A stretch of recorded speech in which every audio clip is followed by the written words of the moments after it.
All right, so welcome back. So we have today the first talk by Professor Ramrai Bhatt of IISc Bangalore. So Ramrai is actually a trained medical doctor. So he's one of those rare doctors who actually moved over to research. So he trained in Calcutta Medical College and then went to New York Medical School for his PhD, where he happened to do his doctoral degree under the guidance of Stuart Newman, who happens to be the postdoc of Stuart Kaufman and Brian Goodwin, two names which we will hear a lot about in the school, who are like pioneer modelers in pattern formation. So he comes from a, like really very blue-blooded tradition of mathematical modelers in development. And of course, we have a personal connection because actually Ramrai and I were both in the same apartment complex. So essentially, it was literally stone's throw, his apartment from ours. So it's a pleasure to, and he has had actually on multiple occasions appeared in online talks, but this is, I think, the first time he's here in IMSC. So it's a pleasure to welcome Ramrai to give his talk on cancer. Can you hear me at the back? Yeah, thanks. Yes, the pleasure and privilege is all mine.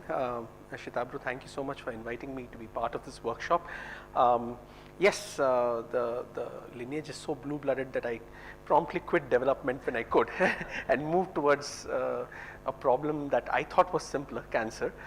Turns out to be not as simple as I thought it would be. But anyway, so and I'll probably that's the talk that I'll give today. The pain of trying to understand what is cancer.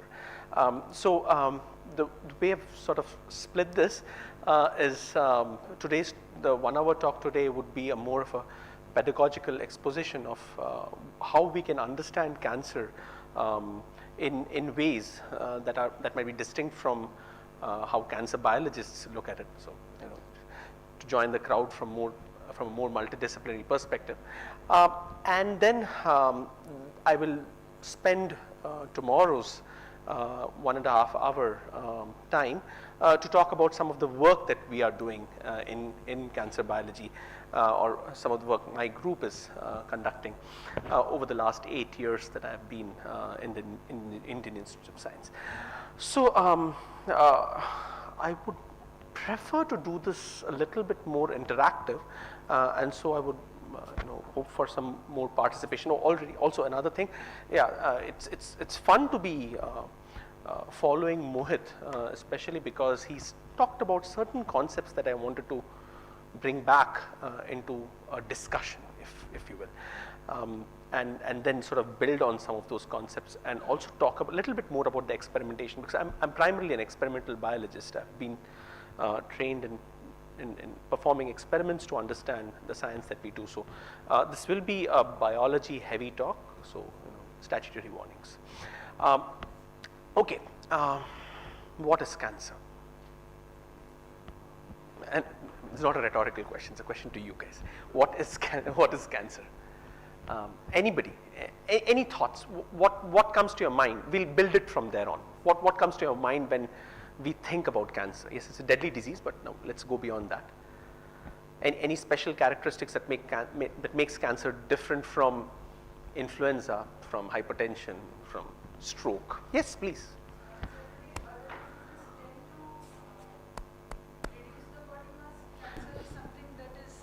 Like uncontrolled growth of body mass. Okay, great. Two phrases, and we can break them down. One is diseases tend to decrease body mass, and cancer, or decrease you said, right? And cancer tends to increase. All right, awesome. If we were to graph the body mass of a patient who suffers from cancer, you would see that there might be a tiny increase, but it's followed by a decrease. So to that extent, it does, and then there are diseases, of course, where you can also have obesity, for example, an increase in body mass and so on. Okay. So, but then you touch upon a very interesting concept, and in that second phrase that you talked about, which he referred to as uncontrolled proliferation, I think that was what she meant when she said body mass. In other words, there's this one textbook definition of cancer, which is uncontrolled proliferation of cells. That's there, and that's how it's typically defined in undergraduate textbooks and so on. Okay, so if I were, are there any experimental biology students in the audience, or has anybody done and has worked with cells as part of their undergraduate curriculum? Anyone? Yeah, a few of you have. Oh, Ronnie, I can see that. And you surely have worked with cells, haven't you? No. Okay, fine. Anyway, some of you have. Okay. The first thing that one would do is when one works with cells is put it in a plastic flask and expect it to grow. Okay, so if I were to take a flask, and this part should be visible to all. Okay, if I were to take a flask where I take normal breast cells. We'll take the context of breast cancer for this lecture. Normal breast cells and breast cancer cells. Okay, and I were to put these cells in there, and I would give both of these flasks. I would add nutrients to these two flasks. What would happen to these cells as a function of time? See a growth followed by stasis in the numbers over time, right? What would I expect to see in the case of the normal breast cell flask? Ronnie?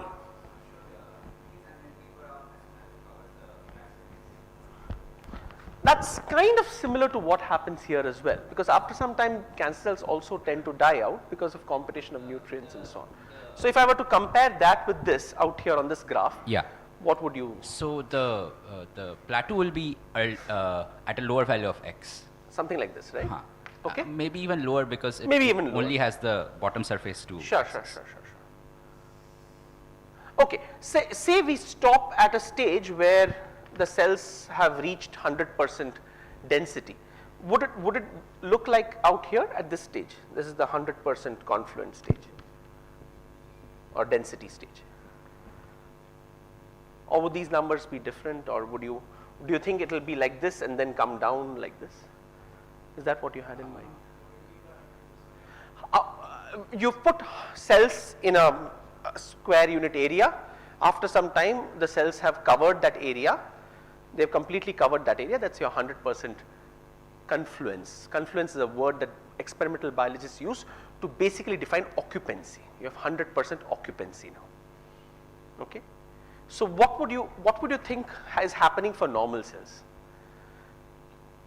Okay, let me just take the concept along a little bit. So the first thing that we are seeing is, at least we are arguing in terms of quantity. We are arguing in terms of extent. Do the normal cells divide and reach a state which is out here or somewhere below it? Now, within our body, and these are breast cells that were, say, taken from an adult individual. Within an adult individual's body, do breast cells divide?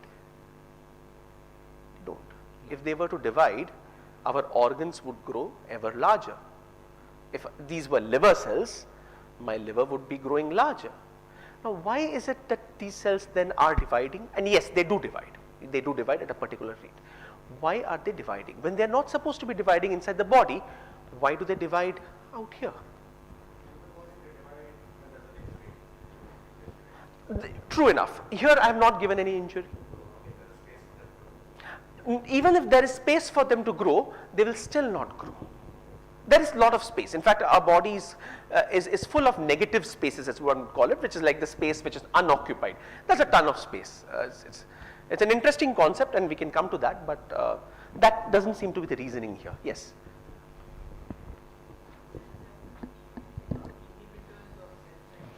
Inhibitors of cell cycle, a good point, but even then, why is it that the inhibitors of cell cycle are not working here, whereas they are working in the body? They're the same cells. The cell cycle inhibitors are coming from the cells.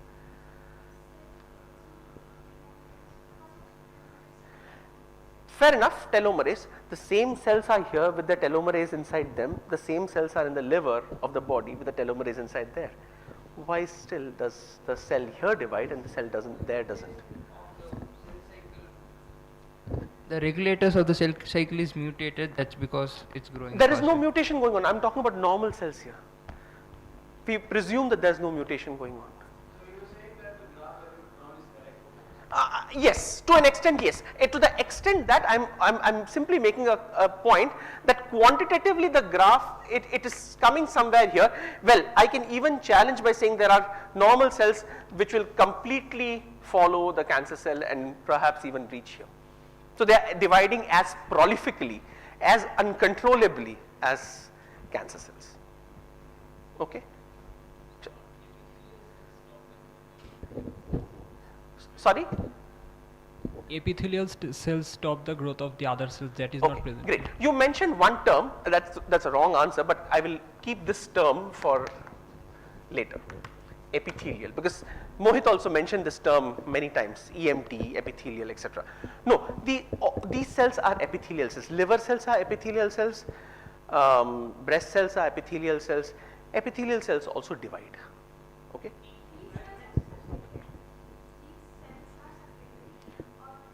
No, after some time they are together and they are dividing. Some of them are separated and so on. Okay, you mentioned one more term. I will unpack that term subsequently. Contact inhibition. There is a clue here. There is a clue here. Yes. Any other answers? And then I'll go on. Yes. Maybe because of the way they use their nutrition. There is a certain hint here as well, and the hint lies in the word "the way." Okay, let me now perhaps elaborate my venture my answers to this. The point is, we all as biologists, we work with normal cells and we work with cancer cells, and that allows us in all the papers that you would, if one were to look at papers in cancer biology, one would therefore always try to compare the normal cells with the cancer cells, because unless we do that, how do we know what is abnormal about cancer cells? They have nuclei, they have mitochondria, they have Golgi bodies, they have a membrane, they move, and so do normal cells. They divide, and so do normal cells. So by just looking at division in a flask, or by even looking at movement in a flask, this movement aspect was also mentioned some time ago, they do also move in a flask. It is well nigh impossible to differentiate between a normal and a cancer cell. And that's a standard question that is asked in these comprehensive examinations and so on. If I were to take a couple of flasks of normal and cancer cells, how would I distinguish between them? Proliferation is not the key. The fact that they divide, normal cells divide, tells us that normal cells, that's the reason we can passage them and continue to do so after they were taken from a patient 53 years ago or 75 years ago. The very fact that we are still able to work with them shows that they must have divided over time. So in other words, cell proliferation seems to be some kind of a universal property of cells. It almost feels as if the default state of cells is to divide. Yes, Shita. Yeah, but you can, just by looking at cell morphology, distinguish between cancer and normal cells, right? A great point, cell morphology.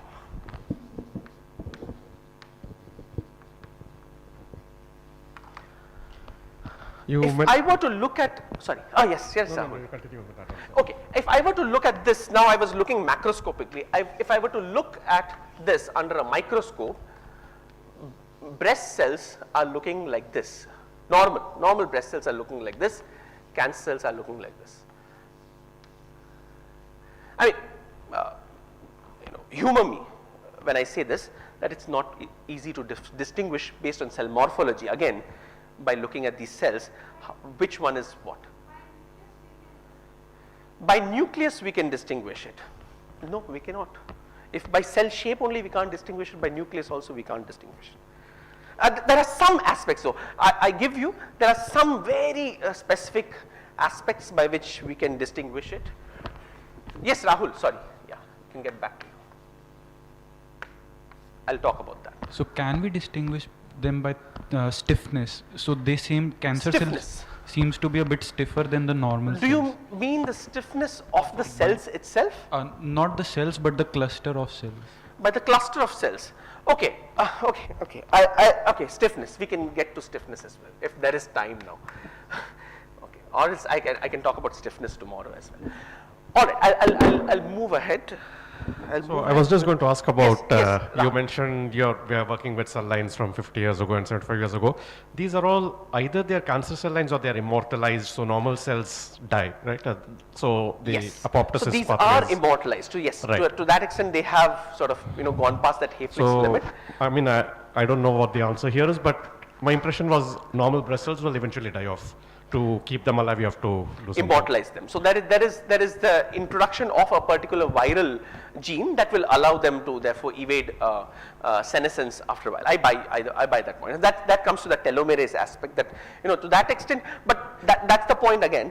These normal cells are also immortalized, and so on that respect also they are indistinguishable from cancer cells. But where lies the difference?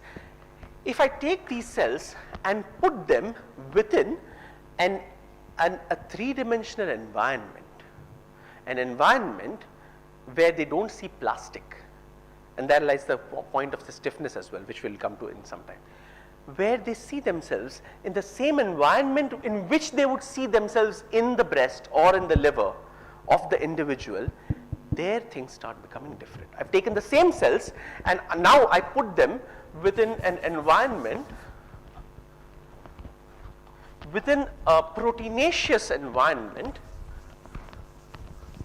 Instead of putting them on plastic, I put them in a proteinaceous environment where, like I'm drawing a cuboid of the kind of proteins that you would tend to see inside the organ, and here the cancer cells would start forming structures like these, whereas the normal cells would start forming structures like these.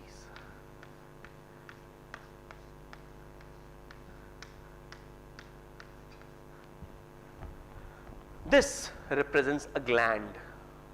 It can be a mammary gland or a breast gland, where if you give the right kind of hormones, it would start secreting milk proteins in here.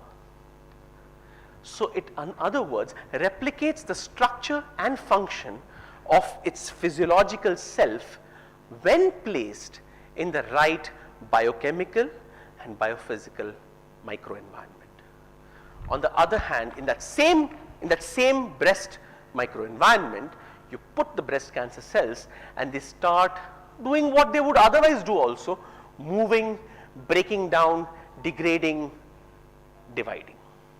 So the uncontrolled proliferation of cells definition has to have that additional phrase of being in its right native microenvironment.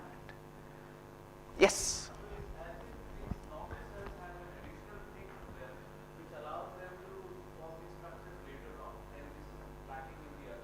Sorry, can you tell me again? So these normal cells, It appears that since you said that when the cancer cells go into this tissue, they start doing the same thing as they were doing before. So yes. So yes. the addition thing is to look for in the normal cells, which seems to be lacking in the others. Yes, or one can also flip it by saying that the normal cells in its non-native environment does behave very similar to a cancer cell, which comes to the question of, I think this was also brought out in Mohit's talk, what is normal? Right. What even is normal? Now again, what differentiates a normal cell from a cancer cell? A normal cell can very well behave very similar to the cancer cell. Now I'm talking about now, of course, maybe 19th century biology, looking under a compound microscope and looking at the cells. Let's break this down into molecules. So if one were to look at signaling, okay, I don't have flags and landscapes in my talk, because signaling is there. If one were to look at signaling, PI3 kinase, MAP kinase, two signaling features which are commonly upregulated in cancer cells. Okay. PI3 kinase, MAP kinase, AKT, there are a bunch of molecules. I mean, I can name them, but that's not the point. The point is these are signaling pathways that typically end into the nucleus and turn on cell cycle regulators that would allow the cells to keep replicating. If one were to look at normal breast cells in that flask and try to look at these signaling pathways, one would see them being upregulated. And so it's not just at the level of cell behavior, at a gross cell behavioral level. One can even see that in signaling studies. One can see that in molecular studies where you can see MAP kinase, a phosphorylated MAP kinase molecule moving into the nucleus, which you would also see in cancer cells, which you don't see in a normal cell that is part of, say, a biopsied specimen of a normal breast cell. But you take this cancer cell, take the normal cell and put it in its environment, now you don't see the MAP kinase being activated. Now you don't see the PI3 kinase being activated. You don't see the AKT being activated.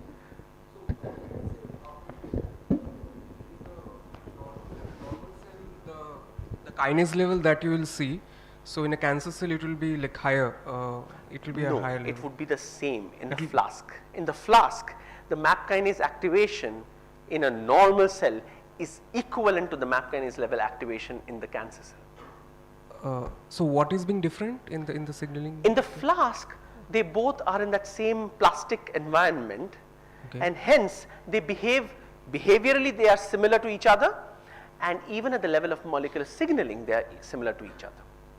But now you take them and put them within their native environments in a three-dimensional microenvironment. Now your MAP kinase levels are high here, PI3 kinase levels are high here, proliferation is high, invasion is high, production of matrix metalloproteinases, which are enzymes that cut through the environment allowing for cancer cells to move through, is high. In these cells now, MAP kinase levels are down, PI3 kinase levels are down, level of MMP activity is down, and these cells are no longer dividing, these cells are no longer moving, and hence we get this quiescent homeostatic architecture. So is this something to do with constitutive activation? Like no, it's not constitutive activation. Therefore, it is contextual activation of signaling driven by the microenvironment. So in other words, what I'm telling you is that cancer represents a state of cells, as of now, of cells where the context determines whether the cell will behave in a cancerous manner in terms of uncontrolled proliferation and migration, or whether the same cell can behave in a quiescent, sessile manner where it does not divide or does not migrate. Is the cues for its behavior is coming from its surrounding. Mitun. okay. So I just wanted to understand. Yes. So you're saying that the environment matters to more than any intrinsic whatever expression levels and so on. So I'm building a sort of genotype environment map of how a cell behaves as of now. Okay. But the environment itself is shaped by the presence of these cells, right? Fair enough. So Fair it's a feedback. Yes, there is a feedback. So there is a dynamical and reciprocal feedback that comes in. And okay. I will talk about the feedback. Yes.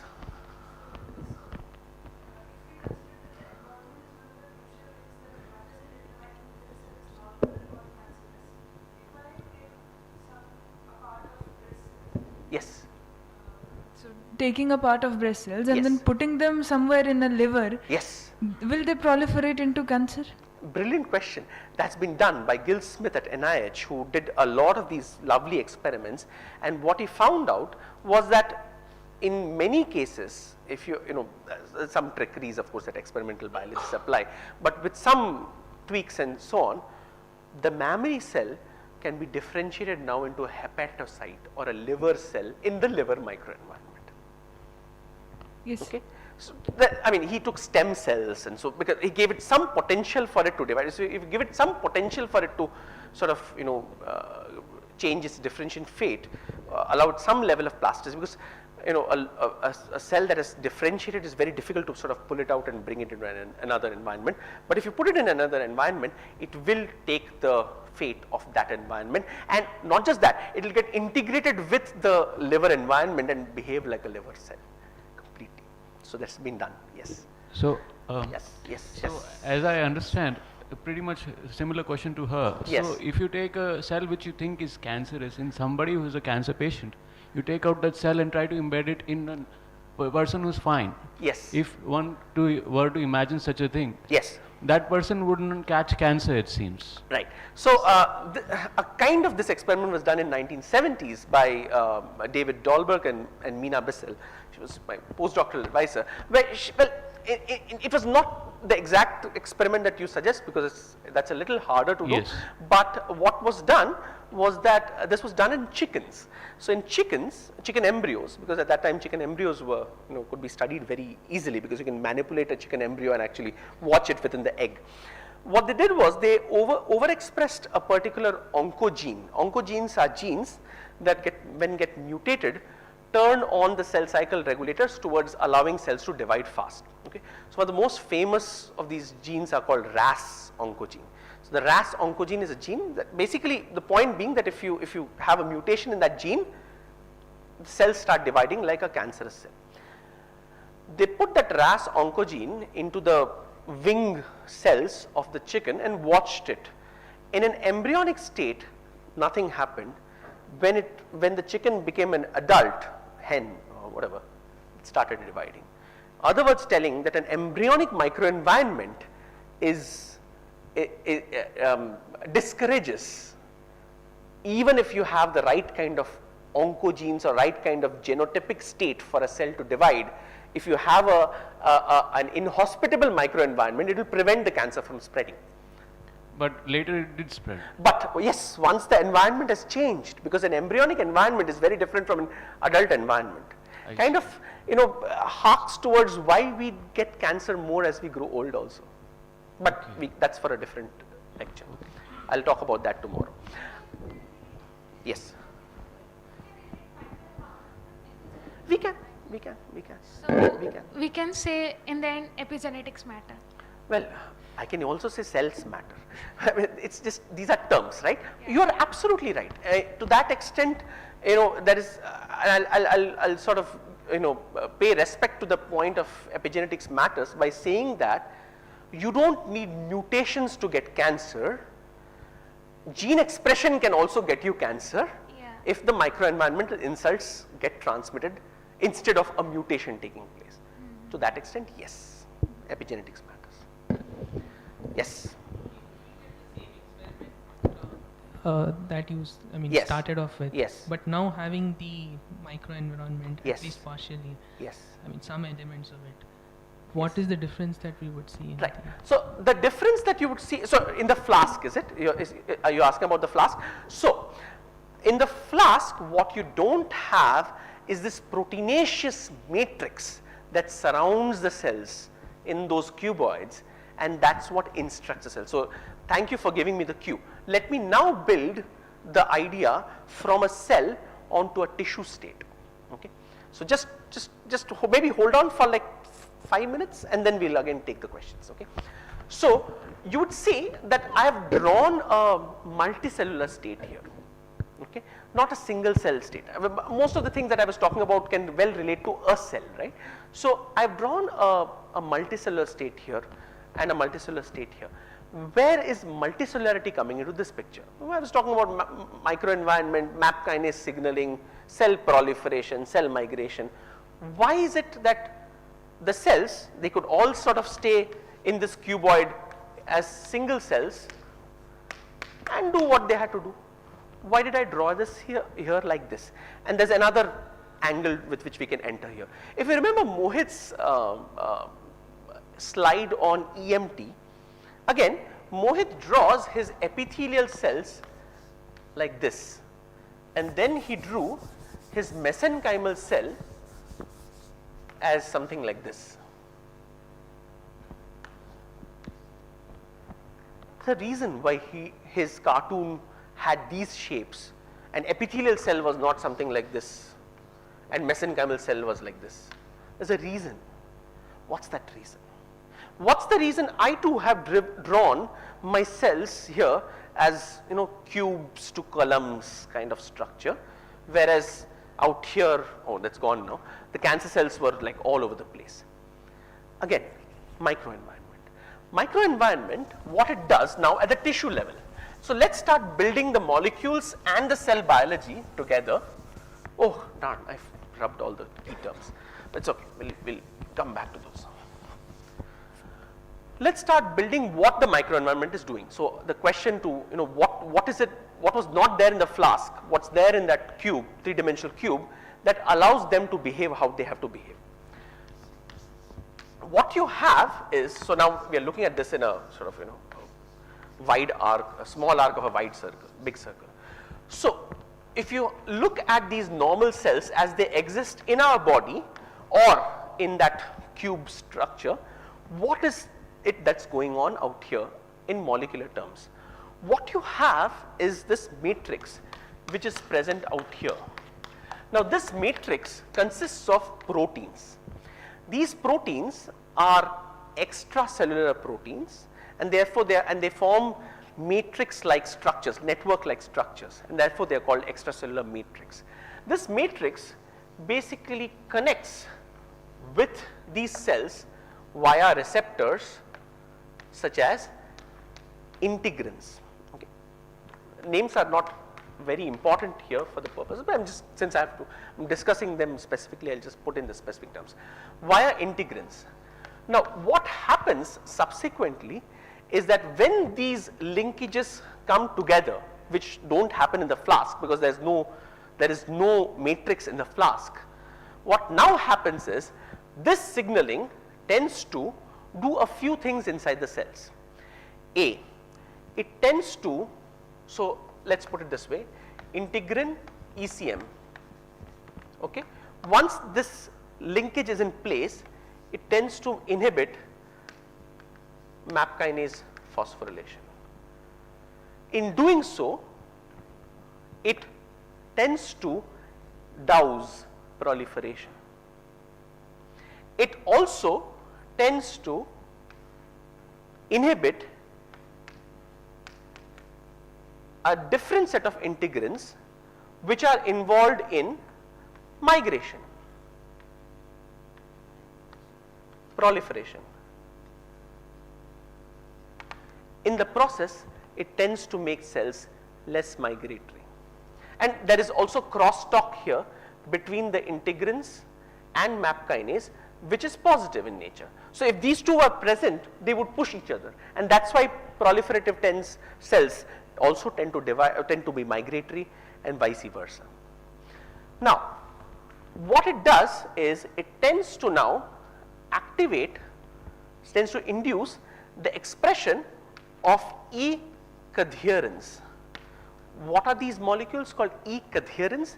These are molecules which sit out here between the cells and tend to get the cells to adhere with each other. And in this process, what you see is the microenvironment is getting the cells to tie up with each other, not proliferate, not migrate. And that, along with a few other things that it also tends to do, it tends to send, once these links are in place, this signaling tends to send certain proteins to this edge and certain other proteins to this edge. In this process, it sort of builds up this architecture that allows intercellular adhesion, cell matrix adhesion, a structure that comes through, and this structure is what we call an epithelial cell. This is an epithelial cell, and therefore an epithelialness is not a cellular property. And this comes through again developmental biology as opposed to cancer biology, where cancer biology, given its obsession with unicellularity up until about maybe a decade back, when collective invasion became very fashionable, where cancer biology tends to think about EMT or epithelial to mesenchymal transition or epithelial to mesenchymal whatever, as cellular properties. They are not. They are not. They are tissue properties, because an epithelialness not just involves being a cell that has to remain static and non-migratory, it also has to tie up with each other and form these multicellular structures. In fact, it's not just this. If one were to try and tease apart, and these are biophysics experiments, when one wants to sort of tease apart a structure like this in order to find the magnitude of what is the stiffness of this structure. So stiffness was mentioned. How stiff is this structure? One would see that the stiffness of this entire multicellular structure cannot just be understood through the strength of the bonds between the ecadherin. So now what am I talking about? What I'm saying is there's much more structure to this kind of a epithelialness. What gives strength to such structures are also actin cytoskeleton, which are like cellular cytoskeletons, which typically tend to be inside cells. So again, we tend to think of them as inside cells. They give rise to these structures. But what is happening here is when this kind of structure forms, you have these actins which start linking across the cells and form these additional cables which make the structure very strong. Now, what I'm talking about here is relevant to embryogenesis. It's also relevant to homeostasis.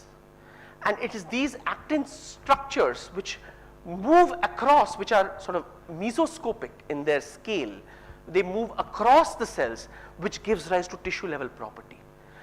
These actin level, these supracellular actin cables also contribute to epithelialness. So epithelialness or epithelial cell cannot just be defined on the basis of certain markers which keep going up and certain markers which keep going down. One has to look at the tissue level properties. Okay. All right. So I think there were a few hands raised. Yes, let's take some questions. Yes, yes. Yes, this is at the level of organs. If you call organs as a bunch of cells, then yes, it is at the level of organs.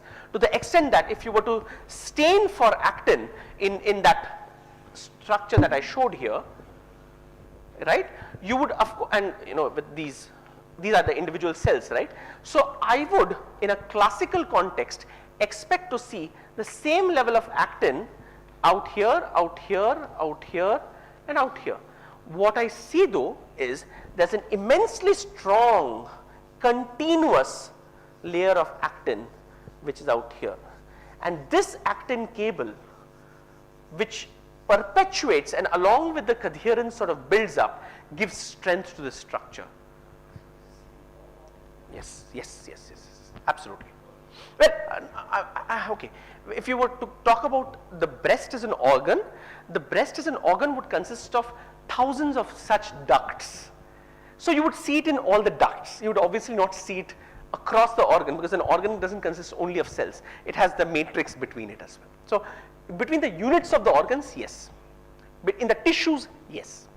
Okay. Yes, Ronnie.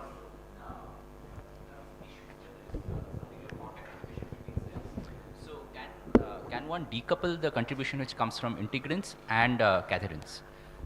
Great question. Since the word contact inhibition was mentioned, this state is precisely what is contact inhibition. Yes. This is the molecular mechanism for contact inhibition. When you have ecadherins linked to each other, cells are not dividing, but now we know why, and now I can trace the molecular pathways. Up until now, we couldn't understand that why is it that when cells come to close to each other. So the word is contact inhibition. Contact inhibition is a term that is used to explain why when cells come next to each other, normal cells come next to each other, they zip up. It's because of this, because there is also another feedback from ecadherin onto this linkage. Okay, so ecadherin also gives rise to this structure, and because of this, when cells come close and their ecadherins link up, you again get a reinforcement of this entire process, leading now to quiescence and non-migration, and that's why normal cells get zipped up. That question then let me ask, what makes now normal cells different from cancer cells? In cancer cells, what you have is, you have E-cadherin which is now mutated such that it's no longer sitting on the cell surface. So there is no feedback. You have MAP kinase which is driven through this particular protein called RAS that is perpetually activated. So there is no quiescence going on, because even if you can have the integrins linked to ECM, there is no inhibitory loop that stops this from going to the nucleus.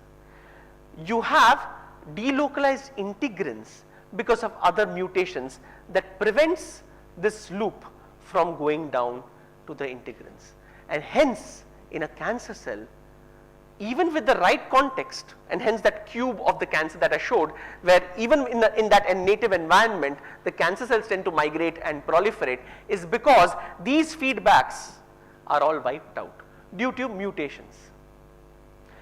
Or if you don't give it the right context, of course you will again have the state come through, and the normal cell also starts behaving in a proliferative, migrative capacity. MAP kinase also gives rise to MMPs. Yet another feedback. I think Mithun was the person who asked about this. MAP kinase also tends to give rise to MMPs. MMPs, remember, are those protein cutters which destroy the microenvironment. They basically degrade ECM. Okay? No. So again, in a normal cell, integrin ECM connections will lead to decrease in MAP kinase phosphorylation, will lead to a decrease in MMP activity. In a normal cell which is in a flask, no ECM, increased MAP kinase, increased MMPs. In a cancer cell, in whatever environment, no effect of this on the MAP kinase pathway, increase in MMP, MMP in turn starts degrading ECM, leading to a more vicious cycle, leading to immense exploration of the surrounding by the cancer cells. And hence again, the experiment would be, if I take a normal cell and upregulate MMP, it will start behaving like a cancer cell. Yes, Ronnie. Since we were talking about the chicken embryonic experiment earlier, so in that case, was it that in the embryonic stages integrin alpha was sort of not that highly expressed, so even if you have RAS overexpression, the activity was... Yes, exactly. Any other questions? Yes. Sorry? Excellent question. How do you differentiate between a cancer cell? What is a pathologist really looking for? So a pathologist, when she looks under a microscope, she's basically solving a problem of pattern formation. So pathologist also is a pattern formationist or whatever. So when you look under a biopsy, you're basically looking for this square and the misshapen circle. That's all. So if you see that the cells are square shaped, you know it's not a cancerous specimen. And if the cells are rounded, it is cancer. That's all pretty much. It's just a very deep learned understanding of cell shapes in a population that a very smart intuitive pathologist sort of builds her intuition on. I'll just add one more feature since you asked this fantastic question. If you were to see a pathologist's report from a hospital or from a laboratory, you'd often see this term called grade. It's a grade 2 tumor, it's a grade 3 tumor. Again, a grade is nothing but a pattern formation metric. A grade basically tells you the level of de-differentiation from what should be the typical shape of a cell to some kind of a shapelessness. The higher the grade, the more dangerous the cancer, the greater the departure from the native architecture. So the ability of the normal cell to kind of grow to an organ is mainly because of the dimensionality of the whether it's 2D or 3D, because even in 2D culture you can see the normal cells adhering because of the N-cadherins and E-cadherins. Even if you see the expression levels, you can see the N-cadherins and E-cadherins present. Isn't that because of the dimensionality why it's forming an organ rather than?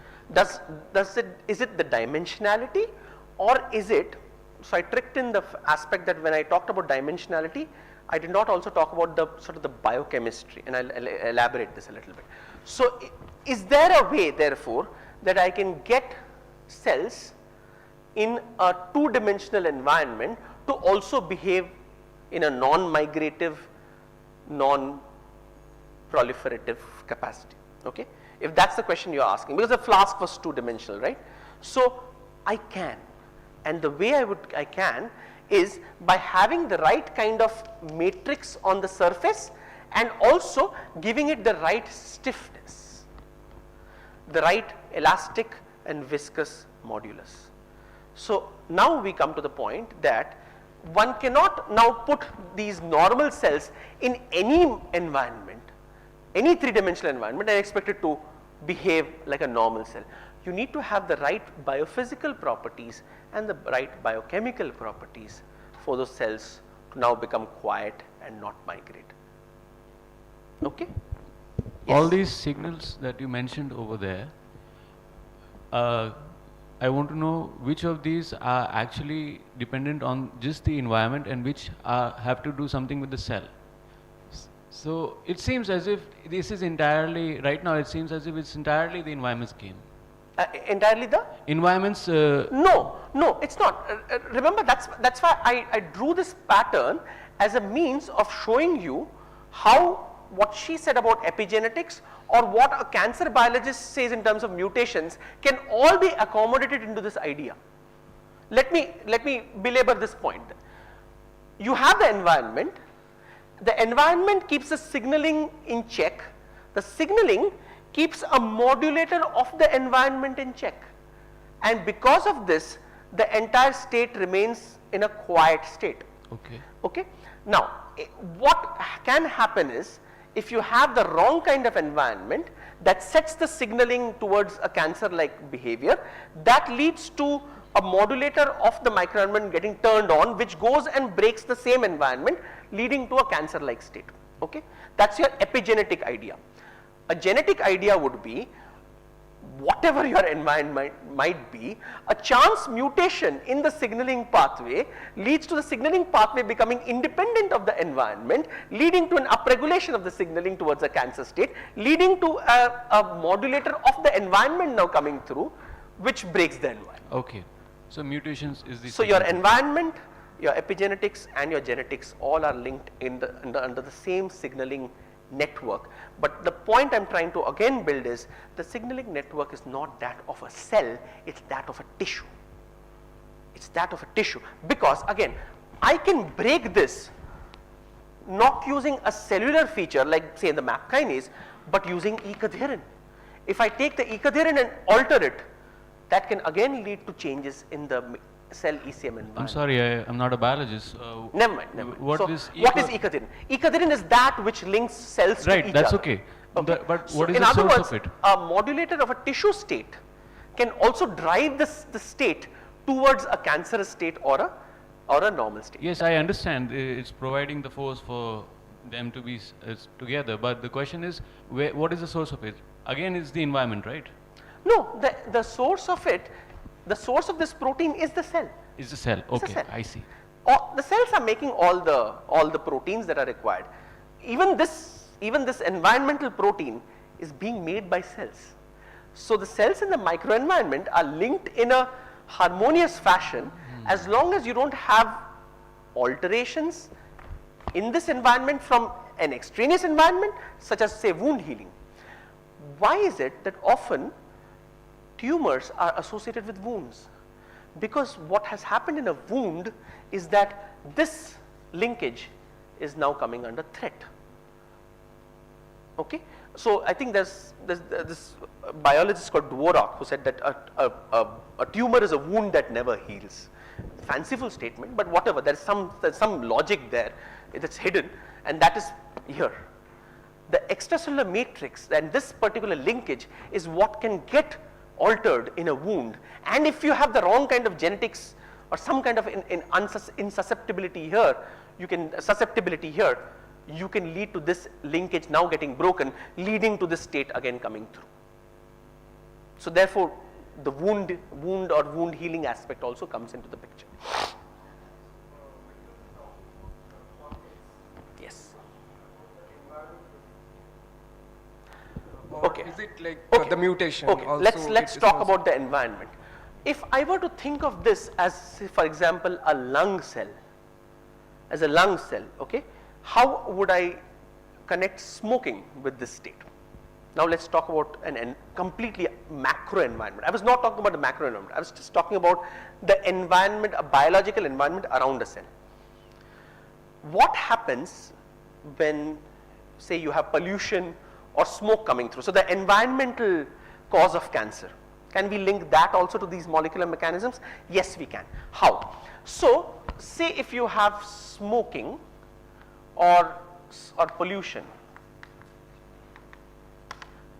coming through, how can we link these to the molecular mechanism?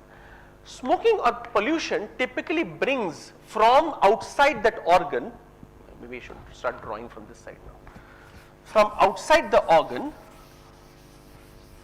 a bunch of other cells such as the immune cells. So Mohit mentioned these macrophages in his talk, right? The macrophages which are involved in gobbling cells and so on. So these are immune cells. Immune cells have one important function in the body, and that is to basically restore this ECM. So when a wound heals, it heals because immune cells come and build this matrix around the cells, hoping that, look, I have built my ECM, I hope this is restored, I hope the organ behaves in the way it has to behave. Okay? When you have too much of pollution or too much of smoking, what would you get is too many immune cells coming in, and too much is as bad as too little. So now you have excess ECM. Excess ECM is also detrimental towards a harmonious connection between the cell receptors and the ECM, leading to, once again, a disruption of this cycle, leading to the cell going towards a cancerous state. And now, therefore, we can build into our theory of how the macro environment disrupts the micro environment, disrupts the signaling, disrupts the epigenetics, disrupts the genotype or the genome or the gene expression or whatever, epigenome, leading to a cancerous state. Yes.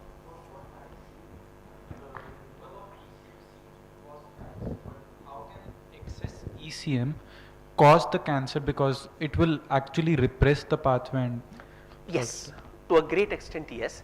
Well, I'm simplifying things a little bit here. What you have is this ECM itself is a complex of a bunch of different molecules. You need to have the right ratios of those molecules to give you this sort of a superstructural sheet on which the cell sits. Actually sits on a sheet of these proteins.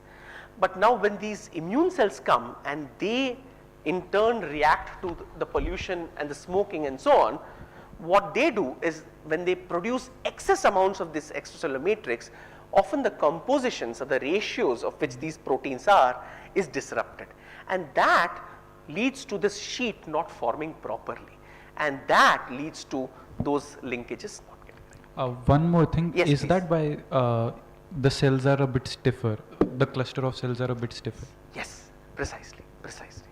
They secrete a particular protein called collagen, which is involved in strengthening our tendons and so on, and that collagen tends to be stiffer. The matrix that forms this sheet does have collagen, but that's not the only component. But these immune cells come and make so much of collagen that that's what makes the tumor stiffer, which is why, again, for breast cancer, it's always important for women to do self-examination, find lumps. That lump is because of the stiffness caused by excess collagen that is being produced by, say, immune cells and so on. So Yes. So when we say that microenvironment is what is guiding the cell fate, basically cancerous state. So is it possible to basically convert a cancerous cell into a Yes, it is. native Yes, cell? it is. Yes, it is. Given So the there have been studies, unfortunately not completely in the treatment domain, but there have been studies which if you take a cancerous cell and if you were to sort of disrupt any of these points where there is an excess RAS leading to MAP kinase, extracellular matrix leading to RAS, all of these, if you are able to disrupt the signaling, you can actually get the cancerous cell to now take this shape and form these kind of structures. You can. It's basically if we restore the signaling. Yes, the tissue state, yes.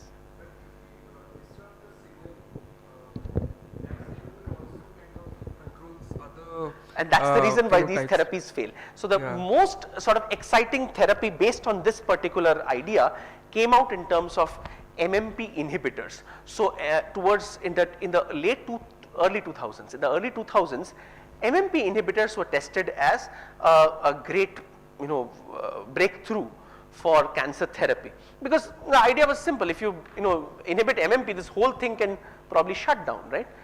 Spectacularly failed, because again, I think as Mohit explained, there's so much common between development and cancer, and you can see that from what I have been talking about, that if you were to inhibit MMP, you will inhibit every cell that uses MMPs to shape our body. Our body is constantly being shaped by cells such as fibroblasts, which secrete matrices and are constantly healing, repairing, moving around, shaping, reshaping our body.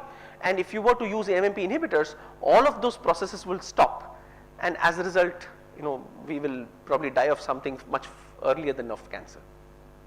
So yes, many of the problem of using ways to tweak this signaling is that this signaling is intrinsic to our homeostatic state. So if one were to use disruptors of such signalings, one runs the risk of having side effects galore within our body, and that has serious consequences.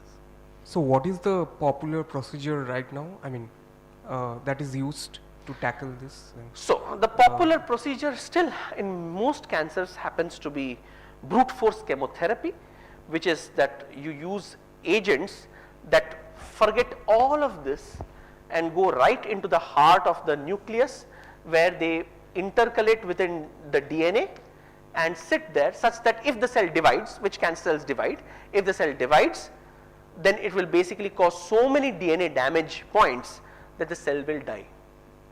And that's the way chemotherapy kills the cancer cells.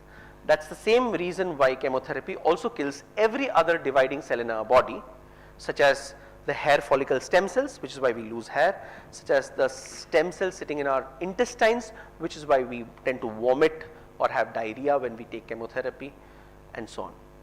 Okay, so there are so many cells within our body which are constantly dividing. Chemotherapy goes and hits those as well. So it's not much targeted? Absolutely not. So that's why there is some targeted therapy that is coming in. For instance, the targeted therapy which is used in breast cancer targets this link. So there is apart from the integrin, there is also a link with a particular receptor called EGF. So EGF receptor. So there is a particular so this turns on this, and this turns on MAP kinase pathway. I didn't want to add too much details. So what they use is an antibody that goes and binds to this receptor and turns this receptor down, and therefore breaks this particular cycle, and that's called the HER2 therapy, Herceptin, which is used in certain breast cancers where you have an upregulation of this receptor. You can turn the proliferation down using the signaling state. Okay. But that is targeting the MAPK signaling. That will target eventually the MAPK signal. But it will also affect the normal cells also, right? It will also. Yeah. Okay. Yes.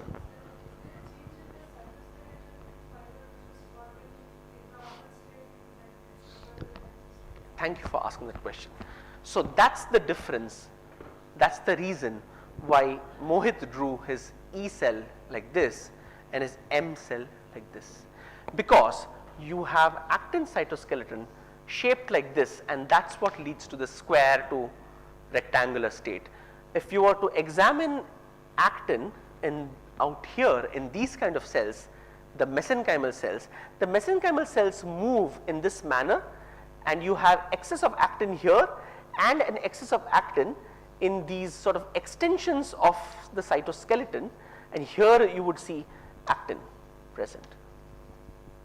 And this actin is involved in basically pushing the membrane further, allowing for the cell to migrate further. So the cytoskeleton is very differently structured in a mesenchymal cell as opposed to an epithelial cell, and that determines the shape of the cells, making a cell epithelial to mesenchymal. That also tells us, interestingly, then one can use actin regulators or cytoskeleton regulators to perhaps move cells from an epithelial state to a mesenchymal state. It also tells that perhaps the body can also do the same thing, and that's why in the body we have multiple switchings between an epithelial to a mesenchymal state as a cell moves. In fact, in that sense, sorry, just to add one point, therefore the default state of a cell is also to move. A cell given space would move. Keeping the cell sessile or in a non-migratory state requires work, requires an active signaling axis. Just the same way that the default state of a cell is to divide, and keeping a cell quiescent is an active property of the tissue, and it actively works, an organ actively works to keep its cells in a quiescent non-proliferative state. Okay, and so therefore again anti-proliferativeness or quiescence and anti-migration or sessility is a tissue property, not a cellular property. Therefore cancer, forget being a genetic disease, is a tissue disease, not even a cell disease. Okay, that's the sort of take home message that I want to drive in this talk, and I think I've run out of time, so thank you.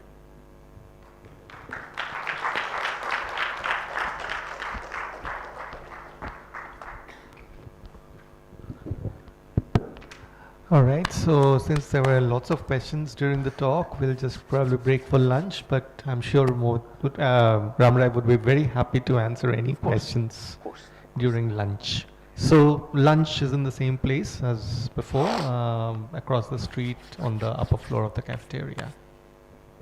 And please come back here at 2 for the next